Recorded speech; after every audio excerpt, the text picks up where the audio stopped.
नमस्कार दोस्तों। आज की जो ये वीडियो होने वाली है, रिव्यू होने वाला है एक नए एनएफओ के रिगार्डिंग, जिसका नाम है ICICI prudential Nifty 200 value 30 index fund. तो आज की इस वीडियो में हम लोग जानेंगे सबसे पहले इसकी बेसिक डिटेल्स के बारे में। देन हम लोग जानेंगे आखिरकार ये वैल्यू 30 फंड्स होते क्या हैं। देन हम लोग बात करेंगे कुछ इसके इन डेप्थ एनालिसिस के बारे में।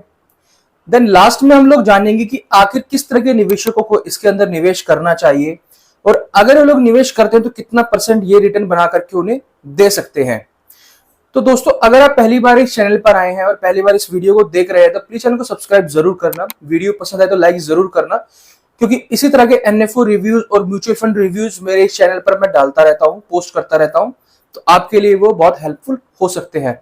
तो चलिए दोस्तों, शुरू करते हैं आज की इस वीडियो को। जैसा कि मैंने आपको बताया कि इस म्यूचुअल फंड का नाम है ICICI prudential Nifty 200 value 30 index fund. इसकी जो लॉन्च डेट है वो है 30 सितंबर को और इसकी एंड डेट होगी 14 अक्टूबर को। अलॉटमेंट आएगी इसकी 17 अक्टूबर को और इसकी एनएवी होगी 10 रुपए। इसमें जो मिनिमम एसआईपी अगर आप लोग करना चाहते हैं तो वो होगी 100 रुपीज की, और मिनिमम लमसम वो होगा 100 रुपीज का। एग्जिट लोड इसमें नील है और किसमें किसी भी तरह का कोई भी लॉक इन पीरियड नहीं है। दोस्तों, अब हम लोग बात कर लेते हैं आखिरकार ये वैल्यू 30 है क्या। वैल्यू 30 जो इसमें नाम दिया गया है एनएफओ में, आखिरकार वो है क्या। देखिए, अगर मैं इसके बेंचमार्क की बात करूं तो ये बेंचमार्क को फॉलो करेगा निफ्टी 200 वैल्यू 30 इंडेक्स के टीआरआई को। तो बेसिकली एक इंडेक्स फंड होने वाला है, और इसमें जो वैल्यू 30 है, वैल्यू 30 का मतलब ये होता है 30 ऐसी कंपनीज को इसमें पिक किया जाएगा जिसकी आज की डेट में तो वैल्यू कम है, आज की डेट में वैल्यू कम है, बट आने वाले टाइम में फ्यूचर में उसकी वैल्यू बढ़ सकती है। मतलब कंपनी की आज की डेट में कम वैल्यू है, बट आने वाले टाइम में उनके स्टॉक प्राइस बढ़ सकते हैं। अब इसे पिक कैसे किया जाएगा। देखिए, इसको पिक करने के लिए इन्हें 4 फैक्टर ये लोग यूज करने वाले हैं। पहला तो होता है price to earning ratio, then आएगा price to book ratio, then आएगा price to sales ratio, and then last में आएगा डिविडेंड यील्ड, कि कौन सी कंपनी कितना डिविडेंड आखिरकार पे कर रही है। तो इन चारों फैक्टर्स को एनालिसिस करने के बाद इन 30 कंपनीज को इस म्यूचुअल फंड में रखा जाएगा। तो इससे फायदा क्या होगा आपको। इससे फायदा ये होगा कि आज की डेट में आप जब इसमें निवेश कर रहे हैं तो ऐसी कंपनी में आपका निवेश जाएगा जो आज की डेट में तो अंडर वैल्यूड है, बट उनका फ्यूचर काफी ब्राइट है, फ्यूचर में वो एक वैल्यू आपको देने वाली है। इसीलिए इस फंड का नाम है निफ्टी 200 वैल्यू 30 इंडेक्स फंड। अब हम लोग बात कर लेते हैं आखिरकार इसमें किस तरह की कौन सी कंपनीज हो सकती हैं। आज की डेट में जो कंपनीज इस वैल्यू 30 में फॉल कर रही हैं उनके नाम मैं आपको बता देता हूं। उनका नाम है oil and gas corporation limited, जिसमें कि 5.72% तक ये लोग इन्वेस्ट करेंगे। देन आएगा ग्रासिम, जिसमें कि 5.33 है। देन आएगा एनटीपीसी 5.30, देन है भारत पेट्रोलियम, देन है 5.21, देन आएगा पावर फाइनेंस जिसमें है 5.10, देन है इंडियन ऑयल कॉर्पोरेशन जिसमें है 4.98, देन आएगा पावर ग्रिड जिसमें है 4.97, देन आएगा कोल इंडिया जिसमें है 4.88, देन है वेदांता जिसमें है 4.76, देन आएगा हिंडाल्को जिसमें है 5.65%।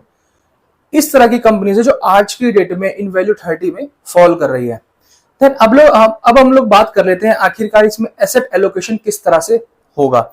देखिए, एसेट एलोकेशन का मतलब ये होता है जब किसी म्यूचुअल फंड में जो फंड होता है वो फंड को किस तरह से किस मार्केट में जो है अपना एलोकेट कर रहे हैं। तो देखिए, इसके अंदर अगर इक्विटी रिलेटेड मार्केट की मैं बात करूं, जो शेयर्स जो कंपनीज में जो पैसा लगाया जाता है उसमें मिनिमम इनको 95% करना पड़ेगा और मैक्सिमम इसको 100% तक ये लोग कर सकते हैं। अगर मैं डेट मार्केट की बात करूं तो उसमें मैक्सिमम ज्यादा से ज्यादा ये 5% ही कर सकते हैं। तो इनका जो मोस्टली पैसा है, आप लोग ये समझिए, ये मोस्टली अपना पैसा 95 से 100% तक ये कंपनीज और स्टॉक्स में करने वाले हैं, जिसकी वजह से ये म्यूचुअल फंड एक हाई रिस्क कैटेगरी में आ जाएगा। नाउ अब हम बात कर लेते हैं आखिर ये सेक्टर रिप्रेजेंटेशन किस तरह से करेगा, आखिरकार किस सेक्टर में ये कितनी वेटेज ये देने वाला है फंड। तो देखिए, ये जो है फाइनेंशियल सर्विसेज में 31.25% का जो है ये वेटेज होगा। Then oil and gas consumable fuel में इनका 30.89 का होगा। देन है मेटल एंड माइनिंग जिसमें है 17.38, देन आएगा पावर जिसमें है 10.27, देन है कंस्ट्रक्शन एंड मेटल इसमें है 5.33, देन है केमिकल्स जिसमें है 3.70 एंड देन है टेलीकम्युनिकेशन जिसमें है 1.18। तो इस तरह से सेक्टर्स में ये कुछ अपना एलोकेट करेंगे फंड्स को। अब हम लोग देख लेते हैं इसके जो है रिटर्न्स कितने दिए हैं इसने लास्ट 5 साल में। देखिए ये आपकी स्क्रीन पर शो कर रहे होंगे इस टाइम पे, और इसके जो रिटर्न्स अगर मैं बात करूं तो इसने काफी अच्छे रिटर्न्स बना करके दी हैं। अगर मैं मिनिमम की भी बात करूं तो इसने 18 से 20% तक तो इसने बहुत प्यार से इसने बना करके दिए हैं अपने इन्वेस्टर्स को। चलिए दोस्तों, अब हम लोग जान लेते हैं कि किस तरह के निवेशकों को इसमें इन्वेस्ट करना चाहिए और किस तरह के निवेशकों को इस तरह के म्यूचुअल फंड से दूर रहना चाहिए। देखिए अगर आपका पीरियड, अगर आपका हॉरिजन जो है एक लॉन्ग टर्म इन्वेस्टिंग का है, जैसे 5 साल या 10 साल के लिए अगर आपका इन्वेस्टमेंट का हॉरिजन है, तो आप आंख बंद करके इसके अंदर पैसा लगा सकते हैं, कोई इशू नहीं है। बट अगर आपका जो विजन है वो आने वाले केवल 1 ही साल या 2 साल या 3 साल के लिए भी है, तो आपके लिए ये म्यूचुअल फंड शायद सही नहीं होगा। मैं रीजन भी आपको बता देता हूँ। देखिए ये एक वैल्यू 30 इंडेक्स फंड है, ठीक है।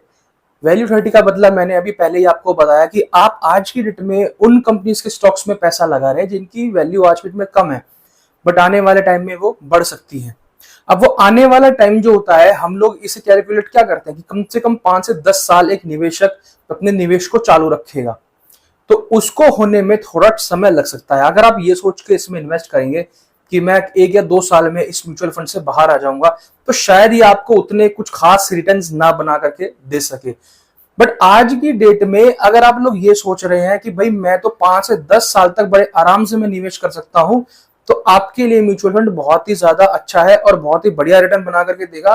क्योंकि आज आप इस डेट में जो है इसमें स्टॉक में, इन म्यूचुअल फंड में जब आप निवेश करेंगे तो ऐसी कंपनी में आपका निवेश जाएगा जिनका प्राइस आज की डेट में तो कम है, बट वो कंपनीज बहुत अच्छी हैं, वो डिविडेंड भी दे रही हैं अपने जो इन्वेस्टर्स हैं सबको, और बहुत अच्छी है। तो फ्यूचर में उनका जो शेयर प्राइस है वो ऊपर जाएगा।